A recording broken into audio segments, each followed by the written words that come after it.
이슈 투데이.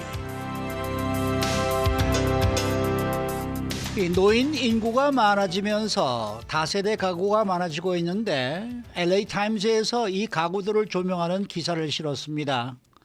또한 지난주에 이어서 LA 타임즈의 이민자 여론조사에 대한 이야기도 다시 또 들어보겠는데요. 이 여론조사에 따르면 흑인 이민자들이 많은 차별을 받고 있는데 특히 미국에서 태어난 흑인들이 차별을 받았다라는 경험도 이렇게 이야기를 하고 있다는 소식입니다. 오늘 이 두 소식을 LA 타임스의 박종찬 기자와 함께 자세히 알아봅니다. 어서 오십시오. 안녕하세요. 네. 자, 이 노인 인구가 많아지면서 할아버지 할머니와 같이 사는 가구들이 많아지고 있다고요? 그렇습니다. AIPA 보고서에 따르면은 2021년에 미국 내 약 3,800만 명이 가족 간병인이 있었다고 합니다. 미국 인구의 10%가 넘는 비중이죠. 이 간병인들은 합쳐서 약 360억 시간이 간병을 제공했고 추정 경제적 가치는 약 6천억 달러나 된다고 했는데요. USC 도나 벤튼 교수는 전문적 간병인의 부족, 그리고 흑인, 라틴계 및 아시아계 사회의 문화 및 경제적 어려움, 특히 높은 집값으로 인해서 가족 간병인들이 더 보편화될 것이라고 말했습니다. 네. 지난 주말에 LA 타임스가 이런 그 가족 간병인에 대해서 조명하는 기사를 썼죠. 그렇습니다. 스티브 로페즈 칼럼니스트는 마위에라 워하스 씨 가족을 소개했는데요. 48살의 노아스 씨는 자신의 어머니 그리고 아이들과 같이 노드리지에서 있는 그 3베드룸 아파트에 같이 살고 있었습니다. 1982년 로아스 씨가 7살이었을 때 고향 페루에서 교통사고로 로아스 씨 아버지는 사망했는데요. 사고가 발생한 지 5년 후 가족은 LA로 이사했고 어머니는 유무로 일해 돈을 벌기 시작했다고 합니다. 로아스 씨가 독립한 후 7년 전까지 로아스 씨 어머니가 따로 혼자 살고 있었는데요. 하지만 7년 전 어머니가 은행에 심부름을 하다가 돌아오지 않았고 또한 버스에서 내려서 집으로 가는 방법을 기억하지 못했다고 합니다. 치매기가 이제 생기신 거죠. 네. 노아스 씨는 어머니를 요양시설로 옮기는 것도 고려했지만 한 달의 비용이 5,000달러부터 시작해서 감당할 수가 없었다고 합니다. 결국 어머니는 노아스 씨 집에 이사를 왔고 이 어머니를 위한 공간을 마련하기 위해서 그 노아스 씨가 가지고 있는 두 아이들은 자신이 침실을 공유하기 시작했다고 합니다. 그러니까 각자 아이들이 침실이 따로 있었는데 이제 할머니가 들어오면서 할머니는 침실 따로 주고 두 아이는 침실을 다시 공유하기 시작한 것이죠. 네. 이 가족은 정부가 후원하는 프로그램에 도움을 받기도 한다고요? 그렇습니다. 주 정부가 후원하는 인홈 서포티브 서비스, 그 보호감독 서비스가 있습니다.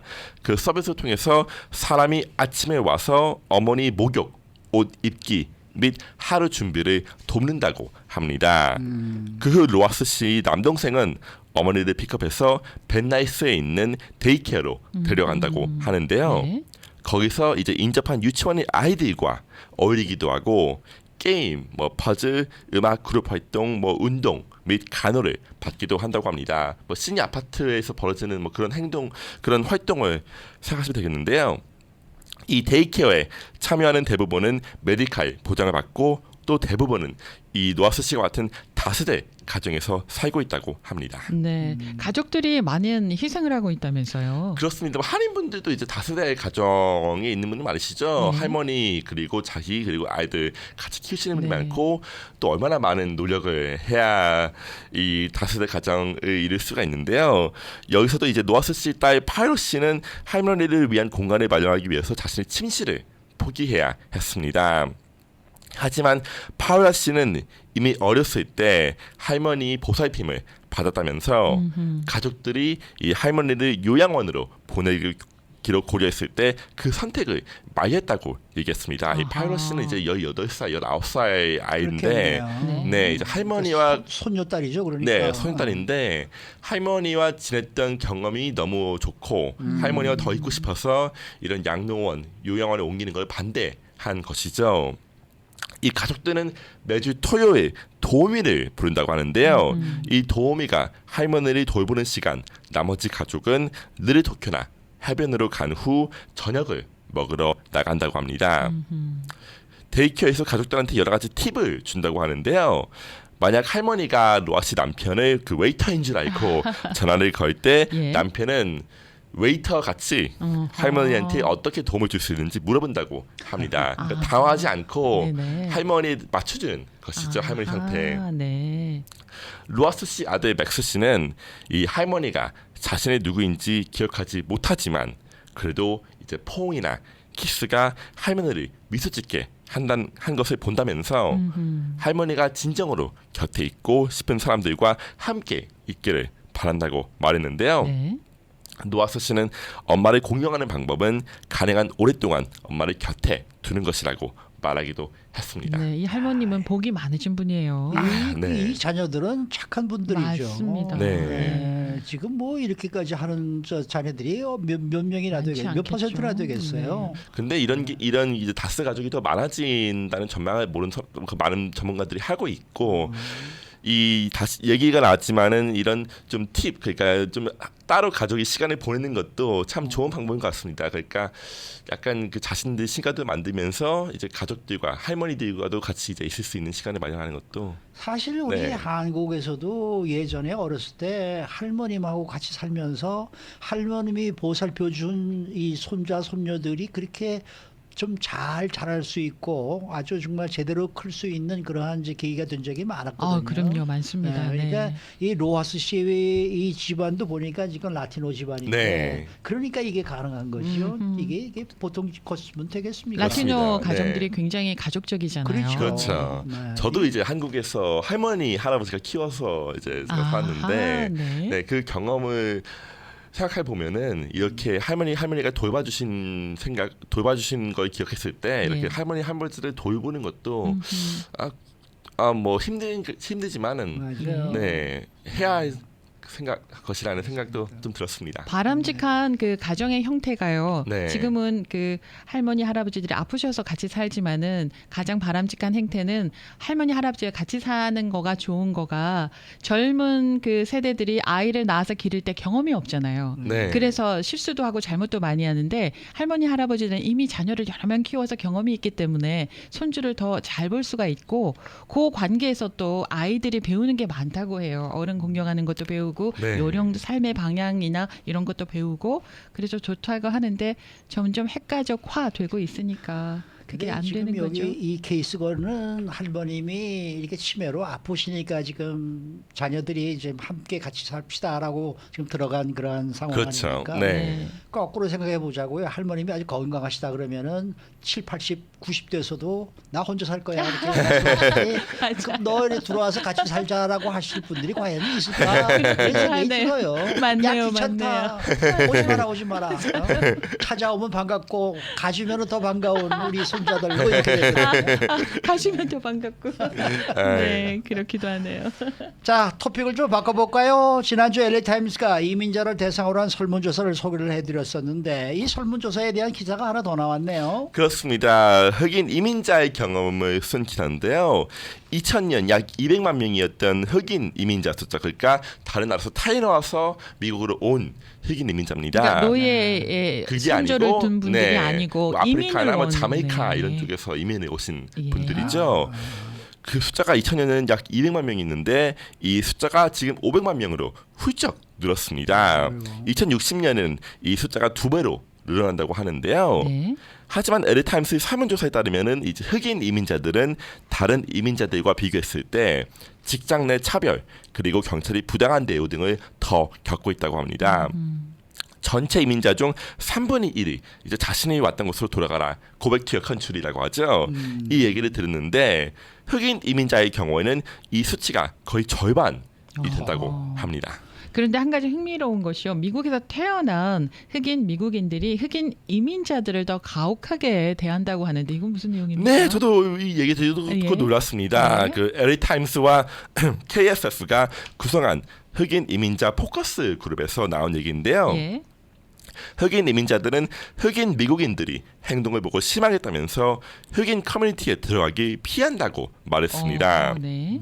이 LA 타임스에서는 20년 전 자메이카에서 미국으로 이민을 온 윈섬 펜데그웨스 씨 얘기를 들어서 이 문제를 지적했는데요.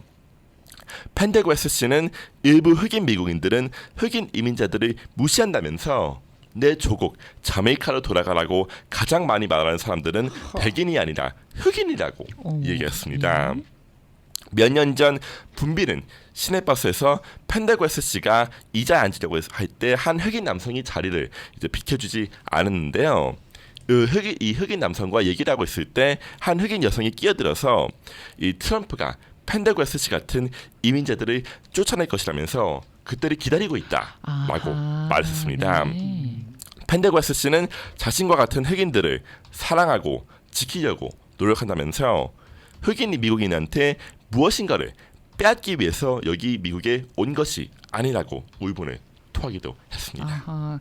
그러면은 흑인 이민자들은 미국의 흑인 사회에 좀 적응하기가 쉽지가 않겠네요. 그렇습니다. 펜데그웨스 씨는 자신이 여전히 외부인인 것처럼 예. 느껴질 때가 있다면서 이 문제를 이제 보완하기 위해서 파머스 마켓에서 이제 특산품을 사고 또 카리브해 자메이카가 카리브해 있지 않습니까? 예. 그에게 노점상 직원들과 이야기를 나눈다고 합니다. 네. 또 그 서인도 제도인의 카니발과 퍼레이드에서 친구가 음식을 판매하는 것을 돕기도 한다고 하는데요. 예.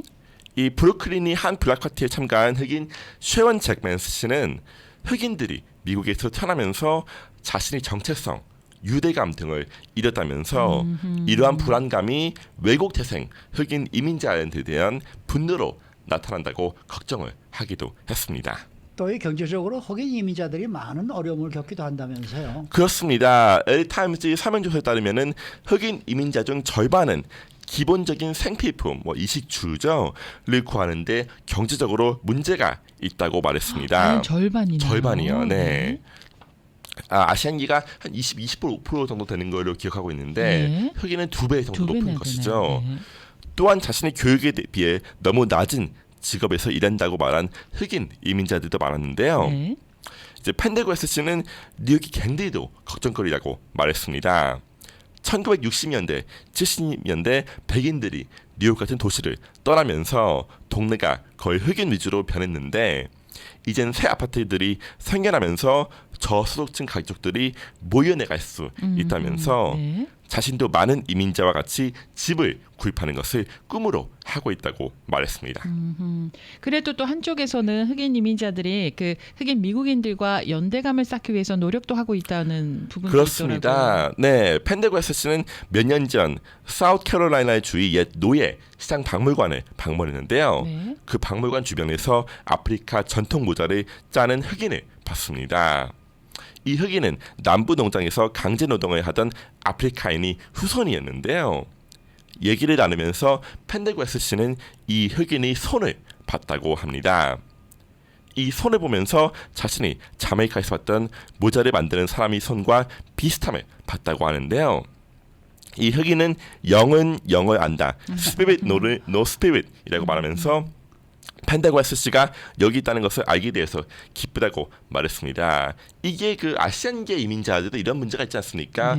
아시안계 이민자들도 한인타운에 와서 사람들이 좀 조심해라 이런 얘기가 많이 나오고 있는데 사실 그 이민자 이 다른 정체성이 이 2세 분들, 3세 분들 미국에서 태어난 사람들이 정체성과 좀 다른 그런 게 있으니까 이런 정체성 문제가 흑인 사회에서도 이렇게 좀 이슈가 되는 게 아닌가 싶습니다. 미국에서 나고 자란 흑인들은 정체성이 좀 약하다라는 생각이 저는 들거든요. 어떻게 생각하세요? 왜냐면은 자기 선조들이 노예로 끌려오는 네. 분들이라서 내가 나의 원래 그 뿌리가 어디에 있는지 모르고 그리고 그 자격지심도 있을 거고 또 네 그것도 있고 이제 예. 미국에서 태어난 사람 분들은 이제 노예 후손이니까 뭐 인권 운동도 많이 했고 예. 또 노예 저양도 했고 그 가족들이 이제 부모님 그리고 뭐 할아버지 이렇게 증조 부모님들이 이런 노력을 하는데 흑인 이민자들은 이런 그 스트러글이죠 어려움을 겪지 않고 이민 왔다고 우리가 만들어 놓은 토대 위에 네. 당신들은 그냥 들어와서 네. 편하게 우리보다 편하게 사는구나 네, 이렇게 그렇게 좀 그런 게 좀 사실 그분들이 그렇게 편한 것만도 아니거든요. 그렇죠. 역사적으로 네. 따져보면 지금 미국에서 여기서 그러니까 예전에 노예 시대에 끌려왔던 그러한 이제 흑인들 여기서 태어나서 자란 흑인들을 이제 애프로 아메리칸이라고 애프로 블랙이라고 우리가 네. 애프리칸이라고 부르지 않습니까? 네. 근데 이제 뭡니까 이 캐리비안 아일랜드나 중남미로 갔던 그러한 그 이 애프로 캐리비안이라는 또 블랙 피플이 네. 있거든요. 그러니까 그분들이 지금 요새 이민 오면 이 아프리칸한테 이렇게 지금 좀 많은 서름을 당하고 있다 지금 그렇죠. 그런 얘기거든요. 네, 네. 그러니까 그 사실 두 인종이 다 똑같이 한쪽은 미국, 한쪽은 캐리비안 쪽으로 이 강제로 아하, 와서 네. 고생을 그렇죠. 하다가 네. 지금 맞네요, 이 만나는 맞네요. 건데도 이렇게 맞네요. 또 차별을 서로 하고 있다는 얘기란 네, 말이에요. 그렇군요, 네. 그렇군요. 네. 그러니까 여기서 원래 자고 이게 태어나고 자란 이 아프리칸들은 애프로 캐리비안이 싫은 거죠. 그렇죠. 네. 그러니까 이것도 또 지금 또 네. 한 번 또 우리가 겪어야 될 또 하나의 또 이 난관이 아닌가 이런 생각이 듭니다. 네. 이 참 제가 이 취재하면서 이런 조사도 생각하면서 생각해 본 것이 참 이민자 사회 취재하는 게 어렵구나. 맞아요. 왜냐하면은 여러모로 이런 그 컴플렉스라고 하지 여러모로 이제 그 누안스가 좀 많고 맞아요. 또 뭐 흑인이라고 해서 다 이제 같은 경험을 가지고 있는 게 아니지 않습니까? 아니에요. 이 기사를 통해서도 볼 수 있는 그 이- 얘기인데. 우리 한번 솔직히 얘기해 보십시다. 우리 한국인들도 마찬가지인 것 같아요. 저는.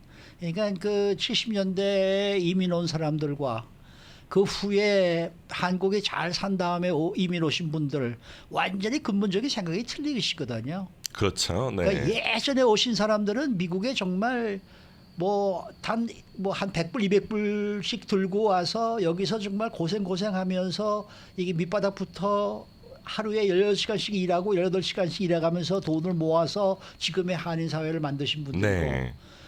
80년대 후에 오신 분들은 한국에서 돈을 들고 와서 오자마자 이제 좋은 차도 타고 뭐 이랬던 분들이고 네. 그러니까 이분들이 서로가 생각들이 다 다른 것 같아요. 그렇습니다. 그러니까 네. 이것도 나중에 가다 보면은 뭔가 또 이게 이 간극이 또 생기게 되지 않을까. 저는 그것도 좀 더 걱정스러워요, 사실은. 사실 그것도 있어서 이 기사를 좀 가지고 왔는데요. 이게 네. 한인 사회도 그렇고 아시안계 사회도 그렇고 이런 뭐 2세, 3세 그리고 1세 그 얘기도 있지만은 이제 최근에 이민 온 분하고 예전에 이민 온 분하고 이런 좀 그 차이도 좀 생각해봐야 맞아요. 될 문제인 것 같습니다. 네. 그렇겠군요. 네. 그런 것도 한번 취재 한번 알겠습니다. 해봐주세요. 네.